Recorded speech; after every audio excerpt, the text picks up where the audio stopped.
En el vasto y complejo tapiz de la geopolítica mundial existen fronteras que son líneas lógicas y divisiones claras, producto de la historia, la geografía o los acuerdos internacionales. Sin embargo, hay otras que desafían la comprensión, que existen no por diseño, sino por un error cartográfico congelado en el tiempo y mantenido por la obstinación política. Bir Tawil, un cuadrilátero árido de aproximadamente 2060 kilómetros cuadrados, se erige como el ejemplo paradigmático de esta anomalía. La única región del mundo continental, aparte de la tierra de Mary Beard en la Antártida, que no es reclamada oficialmente por ninguna nación soberana. Es una tierra de nadie, un terra nullius moderno, atrapado entre las disputas territoriales de Egipto y Sudán, cuya existencia absurda es un legado directo de los errores de la cartografía colonial. Dale like, suscríbete y comparte. Comencemos. La extrañeza de Bir Tawil reside precisamente en su condición de tierra no reclamada. No es un área disputada donde dos o más países luchan por la soberanía. Es una región que ambos países, Egipto y Sudán, se niegan activamente a reclamar, pues hacerlo implicaría ceder un territorio mucho más valioso y estratégico: el Triángulo de Jalaib, una zona costera rica en recursos. La historia de esta paradoja comienza a principios del siglo XX, cuando el Imperio Británico, como potencia colonial dominante, se dedicó a trazar líneas sobre los mapas del norte de África con una indiferencia casi total por las realidades geográficas, étnicas y las dinámicas tribales locales. La génesis del problema fronterizo entre Egipto y Sudán, que dio origen a Bir Tawil, se encuentra en los años del condominio anglo-egipcio, 1899 a 1956, cuando el Reino Unido ejerció la autoridad de facto sobre Sudán en nombre de la administración conjunta con Egipto. En un afán por simplificar la gobernanza en una vasta región desértica poco explorada, los administradores coloniales británicos crearon, sin querer, un conflicto fronterizo con dos soluciones mutuamente excluyentes. La primera demarcación se estableció en 1899 mediante un acuerdo entre el Reino Unido y Egipto para delimitar la frontera del recién creado condominio anglo-egipcio de Sudán. Los negociadores optaron por la solución más sencilla en el papel, una línea geométrica perfecta a lo largo del paralelo 22 norte. Esta línea, trazada con regla y compás, obedecía a la lógica administrativa colonial, facilitando la referencia y el acuerdo diplomático. Según este trazado, el área costera conocida como el Triángulo de Jalaib, de unos 20.580 kilómetros cuadrados, quedaba claramente dentro de las fronteras de Egipto. El cuadrilátero desértico interior, Bir Tawil, de 2.060 kilómetros cuadrados, quedaba dentro de las fronteras de Sudán. Esta línea tenía la ventaja de ser inequívoca, pero ignoraba por completo la geografía humana, cortando a través de los patrones de asentamiento y migración de las tribus locales. Apenas 3 años después, la impráctica realidad de la línea de 1899 se hizo evidente para los administradores británicos en el terreno. La frontera geométrica complicaba innecesariamente la gobernanza de las tribus seminómadas en el desierto. La zona de Jalaib era el hogar ancestral de la tribu Beja, que mantenía fuertes lazos culturales y políticos con las comunidades al sur, en Sudán. Por el contrario, la pequeña Bir Tawil era utilizada estacionalmente como pasto por las tribus Ababda, que tenían fuertes vínculos con el sur de Egipto. Para facilitar las rutas de pastoreo y la recaudación de impuestos, los británicos decidieron dibujar otra línea, la frontera administrativa de 1902. Esta demarcación movió los límites para alinearlos con las esferas de influencia tribal. El Triángulo de Jalaib se colocó bajo la administración sudanesa, permitiendo que las tribus Beja fueran gobernadas por las autoridades de Jartum. Bir Tawil se colocó bajo la administración egipcia, facilitando a las autoridades de El Cairo el contacto con las tribus Ababda. Es fundamental destacar que esta línea de 1902 fue concebida únicamente como una medida administrativa y nunca se formalizó como una frontera política o soberana internacional definitiva. El paralelo 22 de 1899 permaneció, al menos en teoría y en los documentos legales, como el límite político oficial. Esta dualidad, una frontera política rígida y una frontera administrativa flexible, es la raíz misma de la anomalía de Bir Tawil. Cuando Sudán obtuvo su independencia en 1956 y los británicos se retiraron, la cuestión de qué frontera debía prevalecer resurgió con una intensidad renovada. Fue en este momento cuando la paradoja se cristalizó en su forma actual, impulsada por la disparidad de valor entre los dos territorios en juego. La clave de la tierra de nadie es que Bir Tawil se convierte en la pieza de canje que ambos países se niegan a poseer. Reclamar Bir Tawil significaría, por implicación legal y reconocimiento de la línea opuesta, renunciar al Triángulo de Jalaib, un territorio considerablemente más grande y mucho más valioso. El Triángulo de Jalaib no es solo vasto, tiene un valor estratégico y económico que Bir Tawil no posee. Acceso al Mar Rojo, esencial para el comercio, la defensa marítima y el turismo.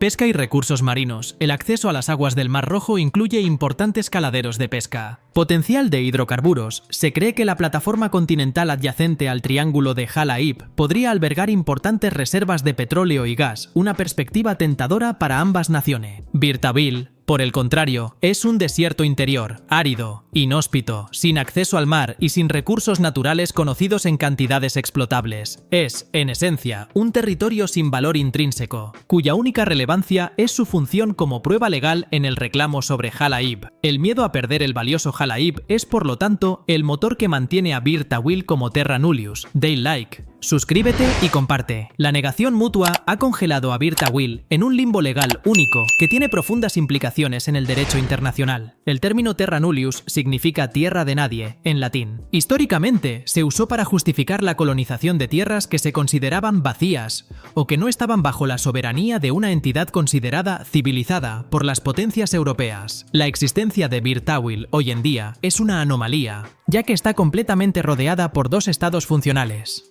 Al no ser reclamada por ninguna nación, Bir Tawil no está sujeta a ninguna ley nacional y carece de toda infraestructura gubernamental. No hay policía, tribunales, escuelas o servicios públicos. Aunque el área se utiliza estacionalmente, su ausencia de soberanía crea un vacío legal. Actualmente, Egipto ejerce el control administrativo y militar de facto sobre el triángulo de Jalaib. Desde la década de 1990, Egipto ha enviado tropas y ha comenzado a invertir en infraestructura en Jalaib, rechazando consistentemente las peticiones de Sudán de someter la disputa a arbitraje internacional. La clave de la disputa legal radica en el tribunal. Ambos países temen que cualquier tribunal internacional, como la Corte Internacional de Justicia, pueda dar prioridad a la frontera política de 1899, beneficiando legalmente a Egipto, pero perdiendo Jalaib, o a la frontera administrativa de 1902, beneficiando legalmente a Sudán, pero perdiendo Jalaib. La incertidumbre sobre cuál línea sería considerada más legítima en el derecho internacional, la línea política original o la línea administrativa con más antigüedad de uso efectivo, es lo que mantiene el impasse. Mientras este riesgo persista, es preferible mantener el status quo. Egipto controla Jalaib y nadie reclama Bir Tawil. La única población relevante en la zona son las tribus nómadas Ababda y Bisharín. Para ellos, las líneas dibujadas en papel son irrelevantes. Lo importante son las rutas de pastoreo tradicionales y la estacionalidad de los recursos. La existencia de una frontera internacional invisible o la falta de soberanía en Bir Tawil tiene poco impacto en su modo de vida, que se rige por leyes y costumbres tribales ancestrales. Irónicamente, el problema fronterizo de Bir Tawil tiene que ver con todo menos con las personas que lo habitan esporádicamente. El vacío legal de Bir Tawil ha atraído ocasionalmente la atención de individuos y grupos con ambiciones de crear micronaciones, buscando aprovechar la ausencia de reclamación oficial. El caso más famoso es el de Jeremiah Heaton, un agricultor estadounidense que en 2014 viajó a Bir Tawil para plantar una bandera y establecer el Reino del Sudán del Norte.